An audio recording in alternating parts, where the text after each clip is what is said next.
Sixth sense यानी कि छठी ज्ञानेंद्री। भगवान ने हम इंसानों को हमारे दिमाग के अलावा हमारे अंदर और भी कई पावरफुल शक्तियाँ दी हैं, जिनका इस्तेमाल करके हम अपने आने वाले भविष्य को भी देख सकते हैं। और उन्हीं में से एक है सिक्स्थ सेंस यानी कि छठी ज्ञानेंद्री, जिसका इस्तेमाल करके आप अपने आने वाले भविष्य में होने वाली घटनाओं को भी बड़े आराम से देख सकते हैं और जान सकते हैं।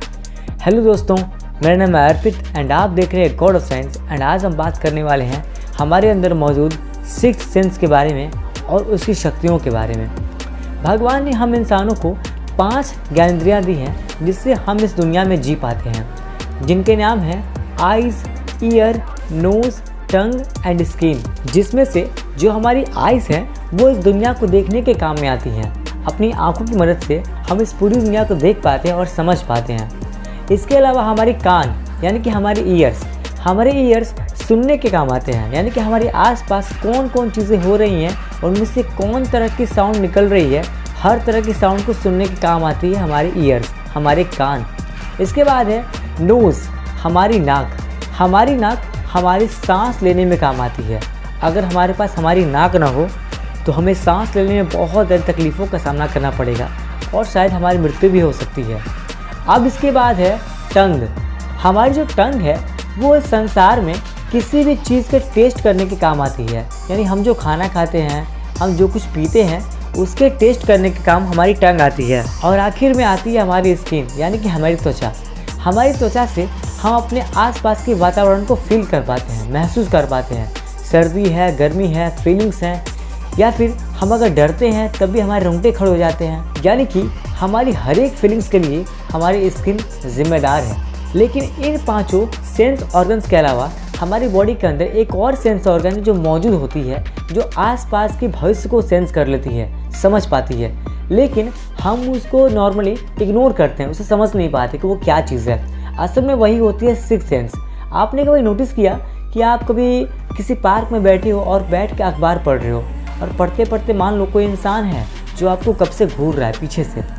तब भी आप जब पढ़ोगे अखबार तो आपको ऐसा लगेगा कि आपको पीछे से कोई देख रहा है, भले वो छुप क्यों ना जाए, लेकिन आपको कहीं ना कहीं एहसास होता है कि आपको कोई ना कोई इंसान घूर रहा है। या फिर कहीं आप रास्ते में चल रहे हो, रास्ता सुनसान है, मान लो कोई इंसान जो आपका पीछा कर रहा है, आपके पीछे पीछे वो आ रहा है, आपको वो फॉलो कर रहा है, लेकिन आपको दिख नहीं रहा, आपके डिस्टेंस पर है, लेकिन आपको ये एहसास होगा आपका कोई पीछा कर रहा है, आपको ऐसा लग जाएगा। इसके अलावा कभी मान लो आप किसी ऐसे इंसान से मिले जिससे आप मान लो पहली बार मिल रहे हो, और पहली बार मिलने के बाद ही आपको कहीं ना कहीं अनुमान हो जाएगा कि वो इंसान किस तरह का है, उसका नेचर कैसा है। इसके अलावा आपके साथ ऐसी कई बार घटनाएं घटी होंगी, जैसे कि मान लो कि आपके साथ कुछ बुरा होने वाला है, उसका एहसास आपको पहले से ही होना शुरू हो जाएगा। जैसे आपको लगेगा कि आपका मूड ख़राब हो जाएगा, अचानक आपका जो हंसता खेलता चेहरा है वो आप सैड हो जाओगे, आपकी खुशी ख़त्म हो जाएगी, आपके साथ ऑटोमेटिक अलग अलग चीज़ें होनी स्टार्ट हो जाएंगी एंड आपको लगेगा कि यार कुछ बुरा होने वाला है, आपको ऐसा फील होगा। और इसी को बोलते हैं सिक्स्थ सेंस। ये सब होता है सिक्स्थ सेंस की ही मदद से। सिक्स्थ सेंस हमारे अंदर बहुत ज़्यादा पावरफुल होती है और इसको कंट्रोल करती है हमारी अनकॉन्शियस माइंड। आपको तो पता ही होगा कि हमारे ब्रेन के 2 हिस्से होते हैं, पहला होता है कॉन्शियस माइंड और दूसरा होता है अनकॉन्शियस माइंड। कॉन्शियस माइंड उसको बोलते हैं यानी कि सचेत मन, जो कि हम अपने आसपास जो काम करते हैं, दौड़ते हैं, दुनिया को देखते हैं, समझ पाते हैं और लोगों से बात करते हैं, यानी कि हम जो अपने आसपास अपनी आंखों से देख रहे हैं और उसे समझ पा रहे हैं, यानी जो हमारे कंट्रोल में है, उसको बोलते हैं कॉन्शियस माइंड। लेकिन इस कॉन्शियस माइंड के ऊपर भी एक होता है अनकॉन्शियस माइंड, जिसको बोलते हैं अवचेतन मन। और ये अवचेतन मन बहुत ज़्यादा पावरफुल होता है, यानी कि जब आप नींद में होते हो, यानी जब आप सो जाते हो तो आपका कॉन्शियस माइंड सो जाता है, लेकिन आपका जो अनकॉन्शियस माइंड है वो नहीं सोता, वो हमेशा जगा रहता है। आपके आसपास क्या हो रहा है उसकी निगरानी सबसे ज़्यादा आपका अनकॉन्शियस माइंड ही करता है। मान लो आप किसी इंसान से बात कर रहे हो तो आप बस उसे बात करने में फोकस करते हो, आपका ध्यान बस बात करने पर होता है, लेकिन उसके अलावा आपके आसपास बहुत सारी चीज़ें हो रही होती हैं। आपकी दुनिया में आसपास बहुत लोग हैं जो आपके पास से गुजरे होंगे, हो सकता है आपके बात करने के दौरान आपके पास कोई और आया होगा, आपके आसपास गाड़ियाँ वगैरह होंगी, बहुत कुछ ऐसी चीज़ें घटनाएँ घटी होंगी, लेकिन आपका दिमाग उन घटनाओं पर फोकस नहीं करता। लेकिन आपके दिमाग में जो अनकॉन्शियस माइंड है वो इन चीज़ों पर फोकस करता है, वो हर एक इंसान का चेहरा याद रखता है, आपके पास्ट से लेकर आपके प्रेजेंट तक हर चीज़ की जानकारी आपके अनकॉन्शियस माइंड के अंदर होती है, पहले से स्टोर होती है, वो ध्यान रखता है। और वहीं से आता है ये सिक्स सेंस का पावर। हमारे अनकॉन्शियस माइंड में बहुत सारी तरह की चीज़ें और भी मौजूद हैं। हमारी ये सिक्स सेंस की पावर, हम इसको जगा सकते हैं, इसको एक्टिवेट कर सकते हैं, लेकिन इसके लिए हमें गहरी मेडिटेशन करनी होगी, यानी ध्यान लगाना होगा। आपने कई बार सुना होगा कि कोई ऐसा साधु है जिसने अगर आपको आशीर्वाद दिया तो आप शायद जीवन में सफल बन जाते हो, उसका आशीर्वाद आपको लग जाता है। या फिर आपने कभी नोटिस किया इस चीज़ को कि अगर कोई इंसान बहुत बुरा होता है, लोग उसको बद्दुआ देते हैं, उसको ऐसी बद्दुआ देते हैं कि उसका जीवन बर्बाद हो जाए, और आने वाले कुछ समय बाद उसका समय बदलता है और उसका पूरा जीवन बर्बाद हो जाता है। किसी को आशीर्वाद, किसी को श्राप, ये चीज़ें कहाँ से लगती हैं? ये सभी कहीं ना कहीं हमारे यूनिवर्स में एक पावर मौजूद है, उनसे ही कहीं ना कहीं चीज़ें होती रहती हैं, और इसमें हमारे दिमाग और हमारे सिक्स सेंस का बहुत बड़ा योगदान है। हमारा आने वाला भविष्य बिगड़ जाता है। और इसके अलावा जो मेडिटेशन है, इसके अंदर काफ़ी ज़्यादा पावर होती है। आपने कई बार सुना होगा कि पहले ज़माने के साधु लोग इतने पावरफुल होते थे कि अगर वो आपको एक वरदान दे तो आपको वरदान पूरे जीवन लगता था, और आप उस वरदान से जीवन में बहुत कुछ कर सकते थे। आपने कई बार किस्सों कहानियों में देखा होगा। ये चीज़ें कैसे होती हैं? क्योंकि इंसान के अंदर बहुत ज़्यादा शक्तियाँ मौजूद हैं, बशर्ते हम हैं कि उस शक्ति को एक्टिवेट नहीं कर पाते।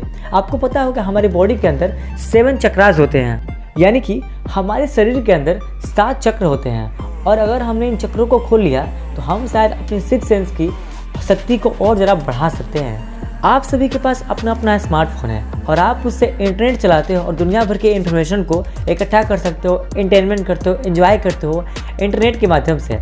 मान लो आप अगर यहाँ बैठे हो और आपको अमेरिका का अखबार पढ़ना है, तो आप कैसे पढ़ोगे? आप अमेरिका तो जाओगे नहीं, आप यहीं से मोबाइल में सर्च करोगे अमेरिकन न्यूज़पेपर और उसको जाके पढ़ लोगे सीधे गूगल पर। आपने कैसे कर लिया? क्योंकि आपके हाथ में फ़ोन है। अगर आपके हाथ में ये फ़ोन ना होता तो क्या आप पढ़ पाते? आप नहीं पढ़ पाते। यानी कि आपका फ़ोन एक डिवाइस है और आपके आसपास नेटवर्क है जो आपको दिखता नहीं है, लेकिन आपका फ़ोन उसको सेंस कर सकता है, और इसी सेंसेशन की मदद से आपके फ़ोन ने इंटरनेट को जनरेट किया, सिग्नल को जनरेट किया, और नेटवर्क टावर से कनेक्ट हुआ, और फिर सारी इन्फॉर्मेशन जो इस एयर में मौजूद है उसको वहाँ से निकाल लिया, रिसीव करके आपको दिखा दिया। सेम वैसे ही आपका एक शरीर है, आपका शरीर एक डिवाइस है, एंड आपका ब्रेन समझो कि एक सिग्नल प्रोड्यूस कर रहा है, और आपके आसपास जो आपको दिख नहीं रहा है, यहाँ पर नॉलेज की भरमार है, यहाँ पर ज्ञान भरा पड़ा है, लेकिन आपके अंदर वो सिस्टम एक्टिवेट नहीं है, इसीलिए आप उस ज्ञान को सेंस नहीं कर पा रहे हो, उस ज्ञान को समझ नहीं पा रहे हो। आज से कई साल पहले, सैकड़ों साल पहले जब ऋषि मुनि का समय था, उस वक्त ऐसे ऐसे लोग हुआ करते थे जिनके पास दिमाग बहुत ज़्यादा था, तभी तो हमारे वेदों को लिखा गया, हमारे पुराणों को लिखा गया। अगर आप आज भी वेदों पुराणों को पढ़ते हो तो आपको समझ में आएगा कि उसमें कितनी अहम जानकारी दी गई है, और कितने सीक्रेट कोड वर्ड में उसको लिखा गया है, ताकि आज भी इंसान अगर उस चीज़ को पढ़ता है तो उसका दिमाग खुलेगा, और उसमें बहुत तरह की जानकारियाँ दी गई हैं। आज अगर आयुर्वेदा है, हमारे 4 वेदास हैं, उसके अंदर बहुमूल्य ज्ञान छुपे हुए हैं। तो बस यार, मेरा काम तो आपको समझाना सिक्स सेंस के बारे में। तो आपको ये वीडियो पसंद है तो वीडियो को लाइक कर देना और चैनल को सब्सक्राइब करना। तो इस वीडियो को एंड देखने का बहुत शुक्रिया, धन्यवाद, थैंक यू सो मच।